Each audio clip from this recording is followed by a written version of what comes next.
السلام عليكم، شلونكم؟ شو اخباركم؟ ان شاء الله بخير، صحة وسلامة للجميع. طبعا انا احب انه بين فيديو وفيديو او بين فترة وفترة اسوي فيديوهات اسئلة واجوبة حتى الكل تستفاد، انه مو بس فلوقات. اكو ناس جدد يدخلون للقناة ويدخلون للانستغرام يتابعوني ويشوفون شنو اللي انشره اني، فخطي اكو اسئلة ماشي يحب يطرحها حتى هو يستفاد وغيره يستفاد. فانا احب انه اسوي فيديو على اليوتيوب وانزل، ونزلت استفتاء على الانستغرام، وان شاء الله اليوم اجاوبكم على اسئلتكم ماشي. من غير مدينة، مو من منهايم. اليوم انا بهلدسهايم، جاي ويا سجاد عنده موعد هنا بالسوسيال على مود نشوف شنو الاجراءات اللي اعتقد ينطون اوزفايز ماشي، خط احمر اللي هو دلدل، جماعة المانيا يعرفونه هو هذا شنو ماشي. فمن نطلع هم راح نعرف سجاد شنو اللي صار وياه، وهم راح اجاوبكم على اسئلتكم، وان شاء الله نسوي فقرات دائما على الانستغرام ماشي، استفتاء، بثوث مباشر دائما. فتابعونا على الانستغرام هنا. قبل لا اكمل الفيديو اتمنى منك تشترك بالقناه وتفعل زر الجرس. اخوكم مصطفى من المانيا. اجا سجاد يقول جود، قول عباس، قول عباس كذاب. شوف شنو شنو حمود سولف لي. كذاب. الشهر الثاني ان شاء الله طياره. لا لا لا يا ابو يا خويا. ما قلت الالاف. ماكو بعد هاي. شوفوا هذا الخط الاحمر، الخط الاحمر الدلدنك. يلا خلينا نترجمها. شو يقولون؟ هسه شنو يصير لك سجاد؟ سولف لي. والله 3 اشهر ينتهي الاوزفايز، وموافقة عمل وافقوا. حلو. وطون ورقة مال نقل نروح بيها عادي. حلو. ويعني سوالف واين، بس زين البنية زين. والله وقعت على الورقة هم، وكل شهر هاي حتى كتبوا اليوم 28 اليوم انت على الاوزفايز موافقة عمل، يعني باي شغل طون والاوراق مال العمل مال ياسين وافقوا عليه. حلو. اي ماكو يعني ماكو تحويل. لا ماكو. الحمد لله والشكر. نقدر ترحيل المانيا ما بيها، بس كانوا متخوفين يقولون يرجعون على مطار اربيل. ماكو كذب. شلون يشرحها؟ يلا مبروك بقياني. فرحان. يلا خلصت. الحمد لله والشكر. والله كنا ضايجين، وكل ساعة قرار، ساعة ارجع العراق، ساعة اشوف لي غير دولة. المانيا مو منيحة.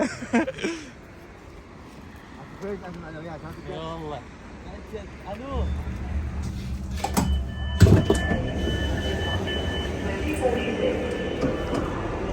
صارت الدنيا ليل وراجعين المانهايم. حاليا احنا بفرانكفورت انا وسجاد. طبعا الطريق طول عندنا 8 ساعات بالقطار من مانهايم الهلدسهايم، وبنرجع نفس الطريق ونفس المحطات نزلنا، هم 8 ساعات. شوف هاي الكمامة صارت على الفيديو. المهم حاليا هسه احنا بفرانكفورت مثل ما قلت لكم. بعد لنا تقريبا نص ساعة يلا يتحرك القطار للمانهايم. راح نروح نفطر وناخذ جولة راح ناكل. فانا ما اريد اطول الفيديو بهاي رحلتنا، لان الفيديو مخصوص انه بس اجاوب على اسئلتكم اللي نزلتها على الانستغرام. طبعا هذا البانهوف قدامكم، البانهوف يعني محطة القطارات مال فرانكفورت. اجواء فرانكفورت بالليل كلش حلوة. فاحنا طلعنا تعرفون بعد نص ساعة وقت القطار المانهايم، فقلت خلي شوية ناخذ جولة هنا بهاي المدينة الحلوة. انا احب اجواءها دائما بالليل، وخاصة يم الجسر هناك وعلى الشط. فانا ما اريد اطول وياكم حتى ما تكون حلقة بخصوص رحلة، لان حلقة انا اريدها خصيصا للاجوبة اللي نزلتها وسألونا على الانستغرام، فاريد اجاوبكم. فدائما اقول لكم تابعونا على الانستغرام، المعرف انا اخليه هنا لو هنا. تابعوني حتى بثوث مباشرة او اي شيء تحتاجونه. هسه اكو مرات رسائل ما تلحق عليها، لان تعرفون مو دائما انا موجود، يعني هم عندي شغل وهم لازم ادرس لغه، فمرات ما اجاوب على الولد، اسوي لهم بثوث مباشره ونبقى نجاوب بيهم انا والولد اللي يصعدون وياه على البث المباشر. فاللي اريده منكم تشترك بالقناه وتفعل زر الجرس، خلنا نوصل 100,000 بهمتكم انتم اخوتي. طبعا بهيك وقت ما راح اجاوبكم على اسئلتكم ولا راح اصور، لازم ارجع المنهايم ارتاح، وان شاء الله باكر باذن رب العالمين اقعد بحديقه حلوه ونجاوب. شنو الاسئله اللي حلوه واللي تفيدكم راح اجاوب عليها. فراح اخذ لكم هسه لقطات بفرانكفورت لان ما عندنا وقت، بعد 10 دقائق تقريبا ويجي القطار. وين؟ شوف ايش قال، سمعتوه؟ شوف وين يا ولد. وين؟ فخلي اخذ لكم لقطات لفرانكفورت وان شاء الله باكر راح تشوفوني ونجاوب على اسئلتكم. يلا باي باي.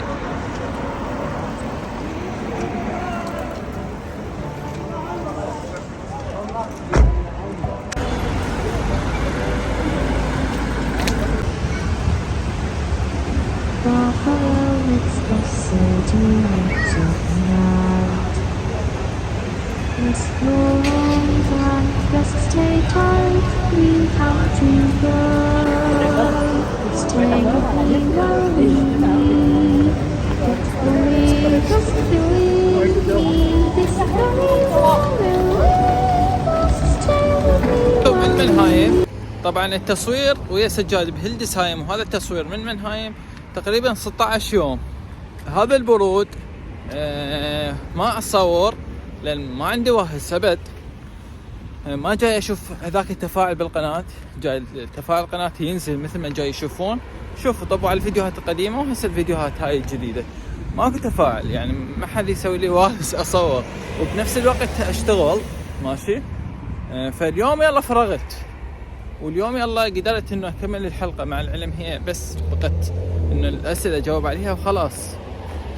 اليوم قعدت من الشغل لان تعرفون انا مسوي حلقه دخلت مدرسه والمدرسه ما افادتني. ليش ما افادتني؟ هاي امور راح اسوي بث، دائما اسوي بثوث واسولف بيها حتى الشخص من يجي لاوروبا. يعني احنا من اجينا ما كنا نعرف هذا شد غسلبان، هذا القطار ما شاء الله ما كنا نعرفه هو شنو. مع العلم هسه يعني اكو ناس جدد اللي دخلت ب 2021 جاي يسوي قنوات وجاي تشرح للعالم وجاي يعرفون. يعني اللي يطب 2023 او هسه يقام يطب يعرف هذا القطار ويعرف المحطات وكل شيء. هذا المكان حتى اصور الحلقه. مع العلم يعني ما حد من الولد كلهم بالشغل جاي يشتغلون، كان يعني يصوروني. فهسه لازم سيلفي لان لا عندي شو اسمه ستان ولا واحد من الولد. قلت لكم شويه احسن من ما اروح للغرفه واصور، على الاقل شويه نفسيتكم تنفتح. احنا هاي ورا البيوت، هاي البيوت هاي شقق دائما الاتراك يسكنون بها. هاي احنا بهذاك، مو هاي الشقه هذيك الزرقاء بصفها، وهذا الشارع يوديك قبل ماشي على القطارات وعلى الباص حتى تروح للمدينه. السؤال الاول من علول يقول وين تشوف نفسك بعد 3 سنوات، او وين تشوف روحك بعد 3 سنوات؟ حبيبي علول اني يعني هم الوحيد انه اتعلم لغه، وتعرف انه انت بالمانيا موجود، وتعرف اللغه الالمانيه لغه معقده، لازم واحد يشد نفسه عليها ماشي. اما خطوه خطوه انا ابدا بحياتي، والتوفيق من رب العالمين. اكيد كل شخص بباله طموح وتفكير تفكير بمستقبله اكيد، وان شاء الله نتعلم لغه. هي هسه السنه الاولى طارت، بقت لنا سنتين. هاي سنتين يعني اكيد وان شاء الله نسوي شيء لنفسنا، وورا هاي 3 سنوات راح نقدم شيء اكبر انه وبطموح اكبر ان شاء الله. العلول قلت لكم انا جيت للهايم هسه لان شوفوا صابعي صار انحمر. اخوان رجعت لكم من غرفتي وهسه كمل الاسئله اللي انطرحت من الولد ومتابعيني واخواني على الانستغرام. من بعد علول ولدي يقول احلى محافظه بالمانيا، بس انا راح اعدد سؤاله واقول احلى محافظه زرتها بالمانيا. بالنسبه لي من المحافظات الحلوه اللي زرتها وكلش عجبتني هي فرانكفورت وشتوتغارت. السؤال الثاني يقول اذا اسافر بجواز لالمانيا واعبر لبلجيكا اطلب لجوء عادي لو شنو؟ يعني يجي من العراق رسمي. بس شلون راح تجي رسمي؟ علامة استفهام. انت جاوب ما اعرف، عندك طريقة تجي؟ المهم انت وصلت من العراق رسمي لألمانيا وتريد تطفر البلجيكا، عادي تطلب انه لا، انه لازم تختل 6 اشهر. هاي 6 اشهر وين اقضيها ما اعرف، يم صديق يم ما اعرف. المهم انه ما حد يمسكك بهاي 6 اشهر وتعيش على حسابك، ورا 6 اشهر تقدر تقدم لجوء. زين ليش هذا الصرف وليش هاي الدوخة الراس؟ انه تقدر قبل تظفر بريطانيا، تعرفون بريطانيا طلعت من الاتحاد الاوروبي، وهناك تقدم لجوء. السؤال الاخ يقول ايش قد كلفتك الرحله من بيتكم لالمانيا؟ 65 ورقه وانا حاكيها اكثر من مره. 6500 دولار. يعني ما اعرف، انتم احسبوها بالعراقي، لا حد يقول لي ايش قد بالعراقي ما اعرف. مشتاق لك العراق. انا هم مشتاق العراق طبعا والله.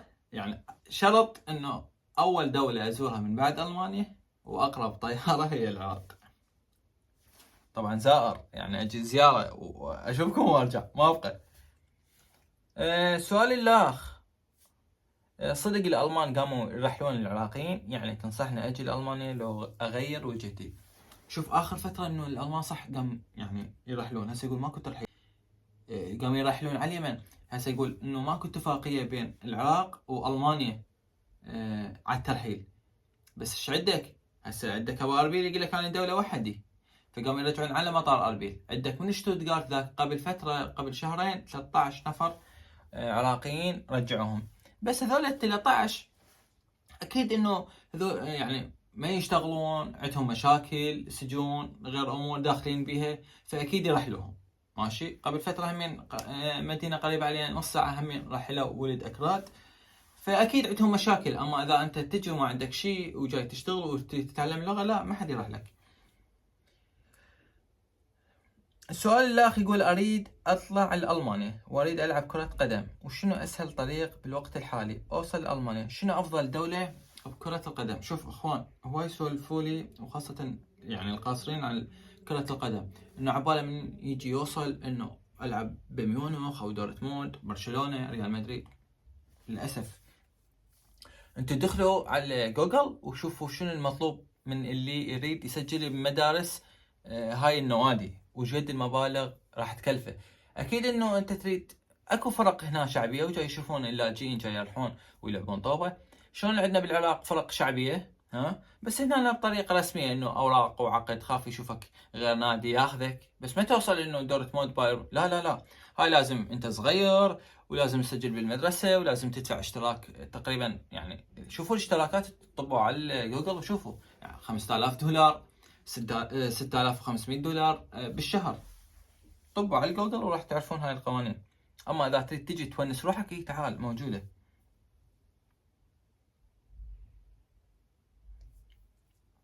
السؤال الاخ يقول مصطفى، انا ابن عم ابوي بالمانيا، ما اخذ اقامه وجنسيه، يقدر يسحبني؟ اخوان ليش تسالني؟ ليش ما تروح اللي ابن عم ابوك وتقول له؟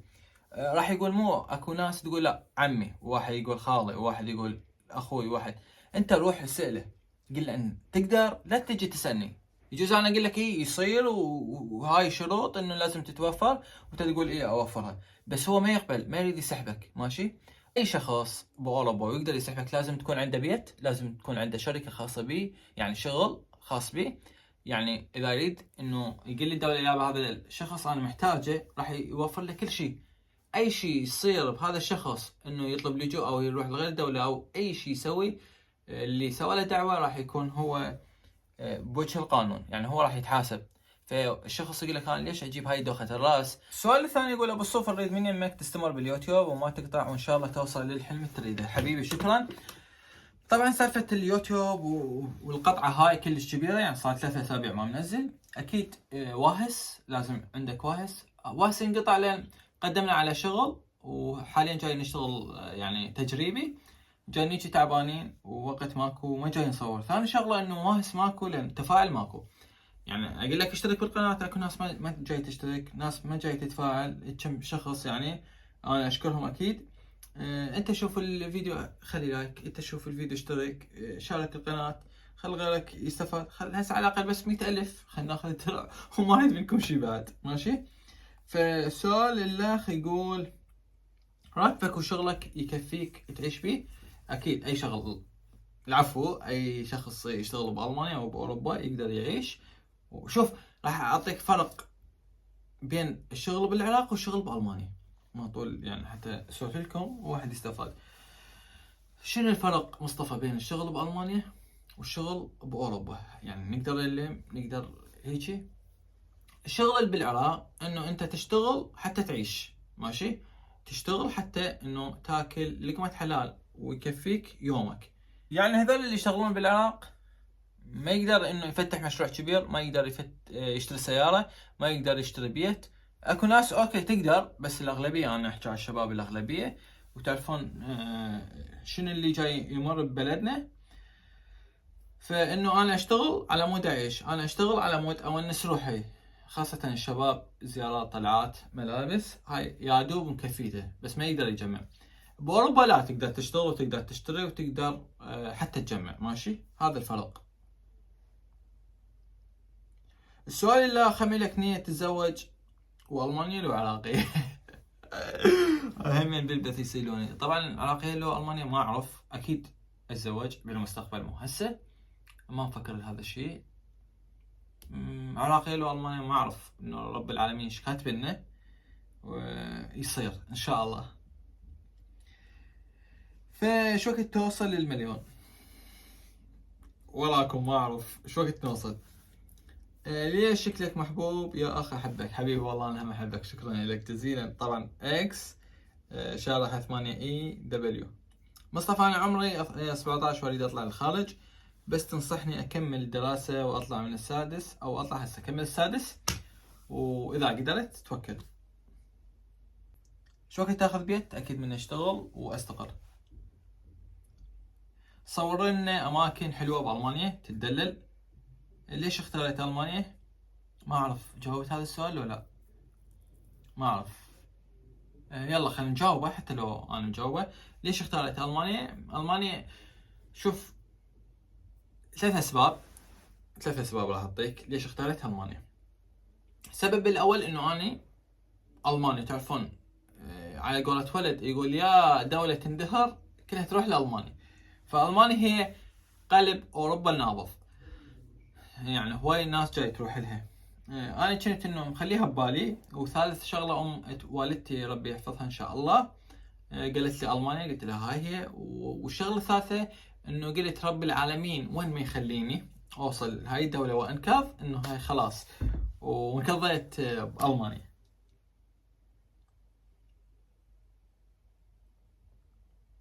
اسالك ليش هواي؟ ما عندي شيء اسالك، بس احبك حبيبي. شنو اكثر شيء اثر عليك بالمانيا؟ شنو الجانب ايجابي بالمانيا والسلبي؟ شوف اذا نحكي على الايجابيات كلكم راح تحبوني وكلكم والله مصطفى كفو وحبيناك وهاي، بس اذا احكي على السلبيات، هو مصطفى كرهتنا المانيا ما تريد نجي، اعتذر مال باليوتيوب اقول لكم سلبيات، لا راح تكرهونها، اقول لكم اياها، بس ايجابيات راح. شنو اهدافك للمستقبل؟ ما يصير اسولف هنا اهدافي.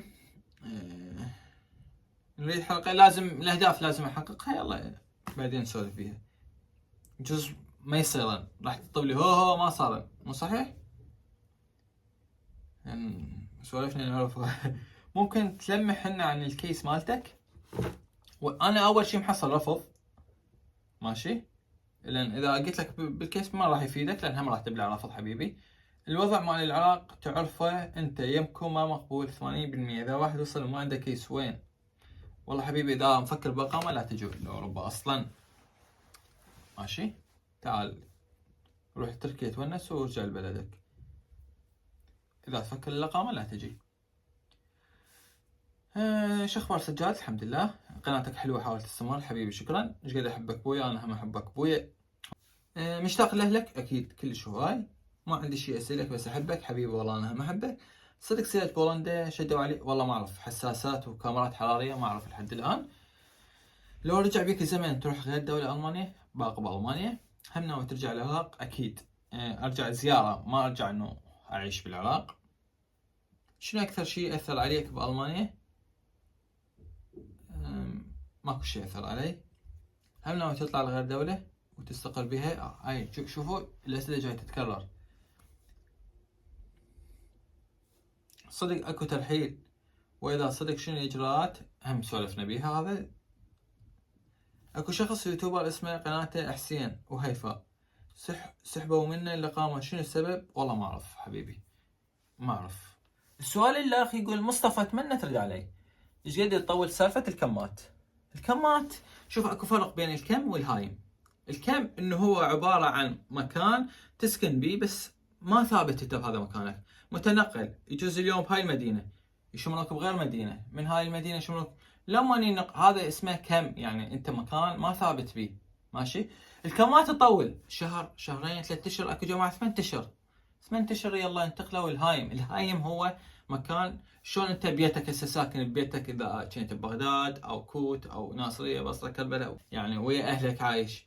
الكم هو انت مكان تسكن بيه دائم. زين هذا المكان مثلا اذا ما ارتاحت له اقدر ابدله؟ اي حبيبي تقدر تبدله، تروح تشوف لك شغل ابيض فول سايد وتنتقل عن طريق الشغل ورا 3 اشهر. سؤال الاخ يقول الك نية تترك المانيا وتعيش بغير دولة؟ لو اكو ظروف راح تجبرك تسوي هيك، ما اعتقد انه اعوف المانيا. المانيا اذا انا مشيت وياها عدل اكيد راح تمشي وياي عدل. يعني ما اعرف انه بالمستقبل رب العالمين ايش كاتب لنا يصير، يجوز اقول لك ايه اعوفها بس انا ما اعوفها، ما اعرف. فهذا المستقبل هو راح يحدد والايام الجايه راح تحدد. السؤال الاخر يقول احسن طريقه لتعليم اللغه قبل لا نسافر ايش تنصح؟ والله انا يعني ما انصحك انه يكون والله انا خليني اتعلم المانيه لين راح اروح لالمانيا. يجوز رب العالمين ما كاتب لك انه انت راح تسكن او تستقر بالمانيا، يجوز بغير دوله. انت اوكي وصلت اوروبا بس يجوز ما عجبتك، فاكيد انا انصح بتعليم اللغه الانجليزيه. طب يوتيوب وشوف شلون تتعلمون. اكو ناس تقول العيشه صعبه بالمانيا، فاكيد اذا انت عايش على مساعده الدوله اكيد راح تبقى بس اكلك، يعني ملابس، يعني بالشهر لو تشتري تيشيرت لو لا، لو بنطلون لو لا، لو تكرم حذاء لو لا. فاكيد لازم تشتغل وتعتمد على نفسك. الحياه حلوه ماشي، الحياه حلوه اللي يتعب كلش حلوه. السؤال مصطفى شو وقت ناوي تروح للعراق؟ خطار لان ادري بيك ما ترجع بس اتمنى تطلع تعليق. والله ان شاء الله اذا رب العالمين وفقنا وحصلنا على اقامه اكيد باول طياره نحجز للعراق. لو رجع بيك الزمن هم ترجع تهاجر؟ و1000 مرة. اخوك صدق راح يرجع للعراق؟ لا ما يرجع. شنو امنيتك تحقق بالمانيا؟ كانت من كنت بالعراق امنيتي انه اطلع من العراق، والامنية الثانية انه التقي خل احكيها بميسي، لان من عشاق ميسي الى درجة ما تصوروها. يعني يعني اذا هدف باللعبة او ابكي ادمع انه شنو هذا الشخص هيك هالقد يعني. فان شاء الله بالمستقبل انه التقي بهم. طول انا باوروبا كل شيء سهل. اتمنى لكم كل التوفيق والنجاح. نصيحتي لكم اتعبوا على نفسكم، الدنيا حلوه وبخير ان شاء الله. لا تخلون همكم انه والله الدوله ما بيها حظ، لا انت سوي لك مشروع، انت تعلم لغه جديده، لغه ثانيه، العربيه والانجليزيه. جاي يشوفون كلنا جاي نشوف قطر شنو اللي سوته قطر، وجاي يشوفون القطريين، اصغر قطري جاي يحكي انجليزي، وهاي ثقافات كلش حلوه. اتعلموا مثلهم وصيروا احسن منهم. ماشي. خلي بينك وبينهم صح، لا تقارن نفسك، غلط. قارن نفسك شنو انت كنت قبل وقارن نفسك هسه انت شنو. بس انه خلي لك شخص قدامك انه ليش هذا الشخص هيك وانا مو هيك. ماشي. اتعبوا على نفسكم وان شاء الله التوفيق للجميع، واتمنى لكم حياة سعيدة ان شاء الله تتحقق كل طموحاتكم، ونشوفكم اللي يريد يجي لاوروبا نشوفه ان شاء الله. جماعة اللي يوصل لألمانيا احنا خدام، ايش تحتاج موجودين. تتصل علينا اذا تريد تحجز لغير مدينة بقطار وما تعرف، اتصل علي او على اي شخص، يعني نعلمك على البرامج ونعلمك على التيكت وشنو ارخص تيكت.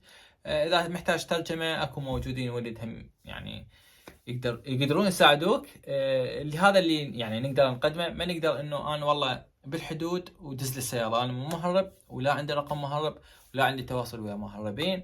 انا شخص حالي حالك، فكرت اني اطلع من العراق، مريت بهاي التجربه والحمد لله والشكر. وصلت لاوروبا، وهاي كل الامور من العراق لاوروبا والمغامره اللي خذتها بالغابات والتفاصيل كلها صورتها وطرحتها عليكم وشفتوها وسمعتوا قصتي وقصص اللاجئين. فاتمنى تشترك بالقناه وتخلي زر الجرس وتخلي لايك، واشوفكم بخير. مع السلامه.